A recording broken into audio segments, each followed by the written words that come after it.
Akkam jirtu kabajamtoota daawwattootaa fi hordoftoota Oromiyaa Freedom Media dambalii gunguma uummataa irraa oduu isin dhageessifna jalqaba irratti hangafoota oduu.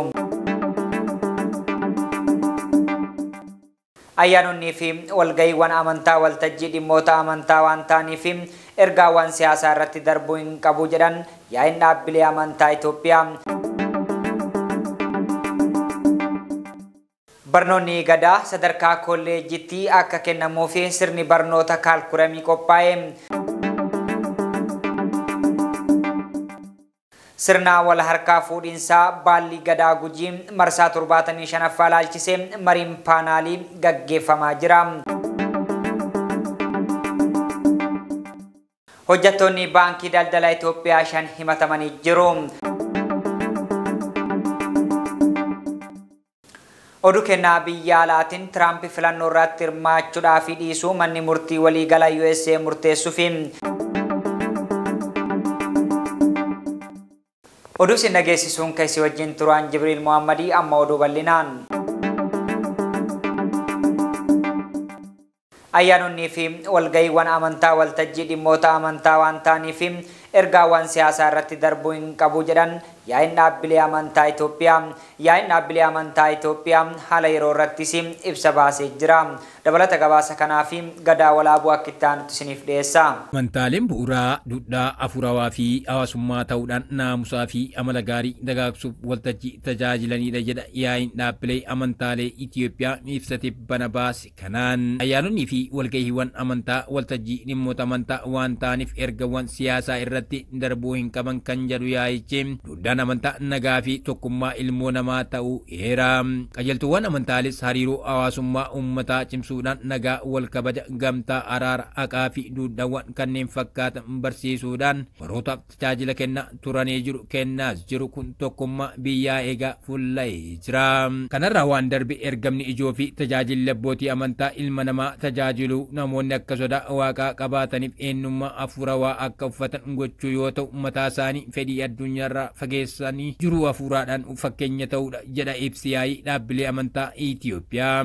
Hariiroon hawaasummaa namoota akka tolu gahee abbummaa amantaa qabanitti dhimma bahuun barsiisuu, gorsuu, qajeelchuu, eeguu, hoogganuudha.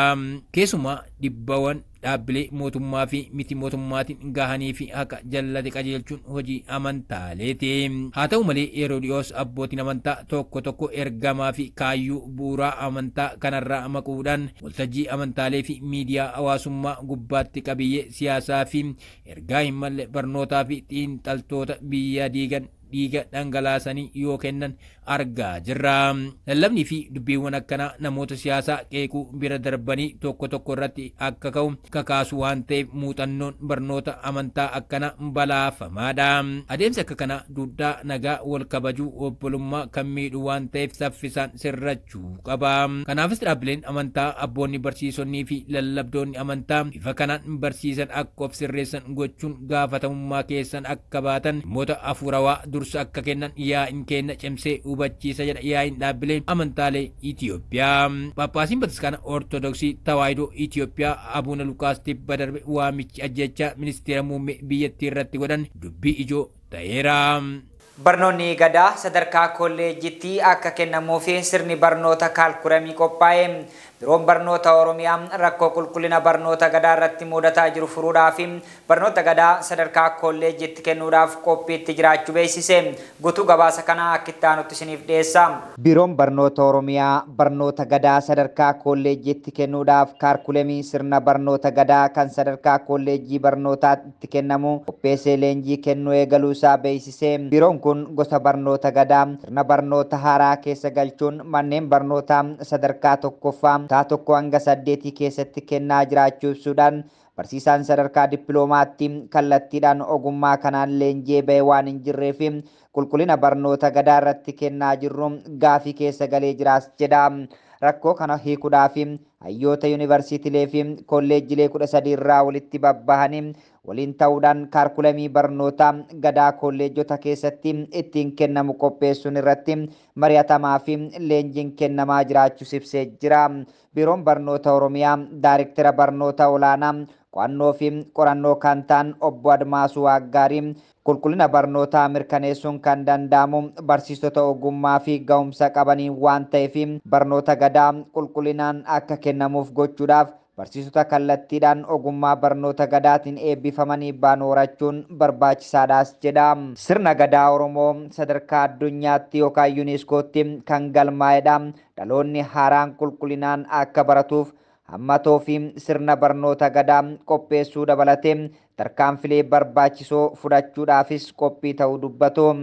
Rakkoo qulqullina barnoota gadaa furuuf qorannoowwan gaggeeffameen bu'uura godhachuudhaan barnoota gadaa kolleejjii barnoota barsiisotaa keessatti sadarkaa dippiloomaatti kennuun barsiisota kutaa 1 hanga 8 barsiisuu danda'an horachuudhaa fi kolleejjotaa fi yuunivarsiitiilee muummee barnoota gadaa qaban kanneen akka yuunivarsiitii Bulee Horaa fi yuunivarsiitii Arsii waliin hojjetaa jiraachuus ibsanii jiru. Kaarkulemii barnootaa guutuu ta'e qopheessuun qofti qulqullina barnootaa fiduu hin danda'u kan jedhan ogeeyyiin barnootaa gama isaaniin hojiileen qulqullina barnootaa mirkaneessuu danda'an biiroonis wal maddii akka hojjetamu dhaamanii jiru. Magaalaa Finfinnee keessatti barumsi gadaa safuu fi afaan Oromoo akka hin barannee fi qaamoleen fedhii siyaasaa addaa qabaniin dhiibbawwan hedduun godhamaa ture. Dandamachuudhaan adeemsi baruu fi barsiisuu barattoota kanneen afaan Oromoo hin dandeenye hawataa dhufu barsiistonni OFM'if gabaasuun isaanii ni yaadatama. Hojjettoonni baankii daldala Itoophiyaa 5 himatamanii jiru. Hojjettoonni baankii daldala Itoophiyaa 5 birrii miliyoona 5 ol waliin dha'uudhaan himannaan irratti banamee jira. Dabalataa gabaasa kana Xuubaa Bunee akkitaanutti isiniif dhiyeessiti. Hojjettoonni baankii daldala Itoophiyaa 5 birrii miliyoona 5 ol waliin dhahuun himataman.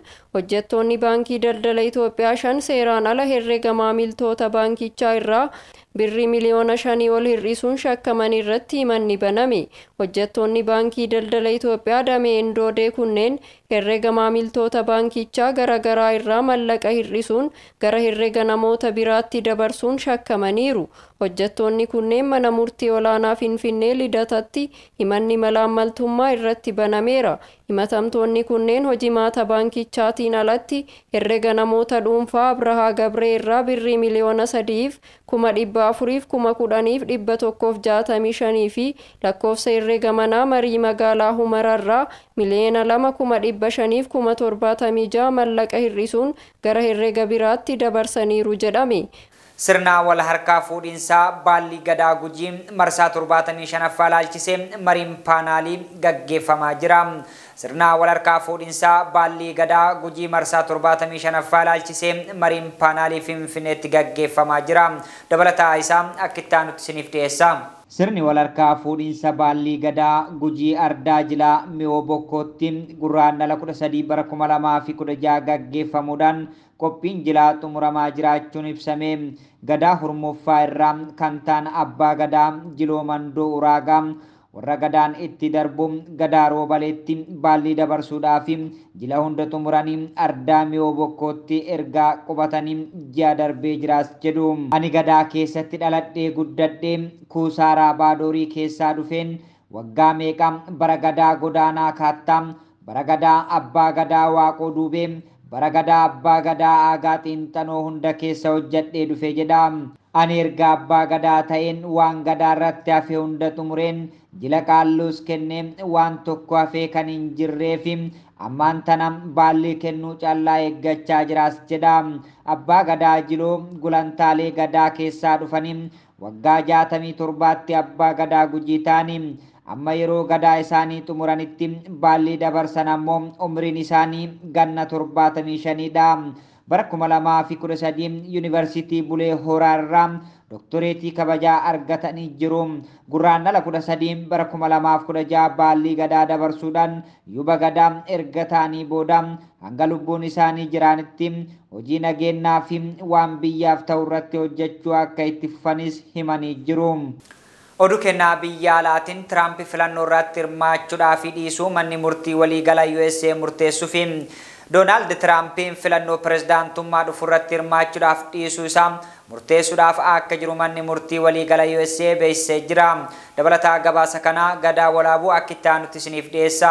Just breaking tonight, the U.S. Supreme Court in a move that could have major implications in November, announcing it will take up Republican frontrunner Donald Trump's appeal after a Colorado court banned him from the ballot. Here's Peter Alexander. Donald Trump filannoo barana gaggeeffamu irratti akka hin hirmaanneef murtee bulchiinsi Koloraadoo dabarsee waliiyyatanii turanii. Abbootiin seeraa mana murtii waliigala biyyattii waliiyyannoo Trump kana irratti daddacha taa'uun akka murteessan ifoomsaniiru. Itti dabaluunis manni murtichaa dhimma Trump kana ji'a gurraandhalaa keessa akka ilaaluu fi Trump filannoo irratti haa hirmaatu yookaan hin hirmaatin jedhame yoo murtaa'e murtichi guutummaa biyyattiitti akka hojiirra oolus beeksise. Waggaa sadii dura sababa Trumpiin masaraa biyyattiitti namoonni deeggarsaaf bahan okkora erga kaasanii bulchiinsawwan Ameerikaa garagaraa keessatti Trump irratti himanni hedduu banameera. Manni murtii waliigalaa dhimma kana ilaaluuf kan murteesse abbootiin alangaa bulchiinsawwan 27 walitti dhufuun murtee manni murtii bulchiinsa Koloraadoo akka Trump filannoo bara 2024 irratti hin hirmaanne murteessa irratti waliiyyannoo gaafachuun himata bananii booda ture. Waliiyyannoo abbootiin alangaa kun dhiyeessan keessaa Trump filannoo irratti akka hin hirmaanne yoo dhoorgame hokkora hamaatu kan jedhu keessatti argama. Heerri Ameerikaa namni hokkora kakaase yookaan fincila gaggeesse biiroo federaalaa keessatti gahee akka hin qabaanne ni dhoorga. Haa ta'u garuu abukaatawwan Trump seerri kun pirezidaantii hin ilaallatu jechuun falmu. Abukaatawwan Trump manni murtii Koloraadoo Trump filannoo irratti akka hin hirmaanne ugguruunsaa deeggartoonni Trump miliyoonaan lakkaa'aman Koloraadoo fi guutuu biyyattii keessa jiran sagaleen isaanii akka ukkaamamu gochuudha jechuun falmu. Paartii Rippaabilikaan adda dureen bakka bu'ee filannoo bara 2024tiif dhiyaataa kan jiru Donald Trump manneen murtii bulchiinsa Minisootaa fi Michigan Trump filannoo keessa akka bahuuf himata irratti dhiyaate kufaa godhaniiru. Bulchiinsa Oregoonitti ammoo dhimmichi ammallee hin xumuramne. Manni murtii waliigalaa USA abbootii seeraa konservaatiivii ta'aniin kan guuteedha jedhama. Abbootii seeraa mana murtii waliigala biyyattii jiran keessaa 3 Trumpitu yeroo pirezidaantii ta'an muude. Manni murtii waliigalaa dhimma Trump keessa galuunsaa kan bara 2000 filannoo pirezidaantummaa George Bush fi Al Gore jidduutti mudate wajjin wal fakkaata. Yeroo sanas manni murtii waliigala abbootii seeraa konservaatiivii ta'aniin guute George Bushiif murteessee ture. Ammas taanaan manni murtii waliigala biyyattii abbootii seeraa Trump muudee ture dabalatee warri konservaatiivii kan itti heddummaatan waan ta'eef tarii Trumpiif murteessuu danda'a jedhama. Egaa kabajamtoota daawwattootaa fi hordoftoota Oromiyaa Freedom Media dambalii gungumaa uummataa irraa oduunarraaf qopheeffanne kanneen hanga ammaa turanii oduu sin dhageessuun kasi wajjin ture an Jibriil Muhammadii ogummaa kaameraa fi teeknikaatiin Umar Jamaaltuun afaana ture qophiilee Oromiyaa Freedom Media kanneen hafa waliin turtii gaarii.